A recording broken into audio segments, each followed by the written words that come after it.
Armstrong கொலை வழக்கில் காவலில் எடுக்கப்பட்டுள்ள வழக்கறிஞர் அருளை தனியாக பல்வேறு இடங்களுக்கு அழைத்துச் சென்று போலீசார் விசாரணை மேற்கொண்டு வருகின்றனர். செய்தியாளர் சரவணகுமார் இணைப்பில் இருக்கிறார். சரவணகுமார், வணக்கம். வழக்கறிஞர் அருளிடம் போலீசார் விசாரணை மேற்கொண்டு வருகின்றனர். விவரங்களை சொல்லுங்க.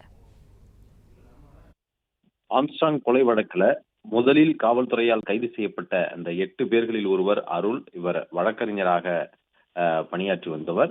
இந்த நபர் இந்த கொலை வழக்கு தொடர்பாக முக்கிய ஒரு குற்றவாளியாக காவல்துறை கருதுகிறது. அதனாலதான் மீண்டும் அவரை 3 நாட்கள் காவலில் எடுத்திருக்கிறார்கள்.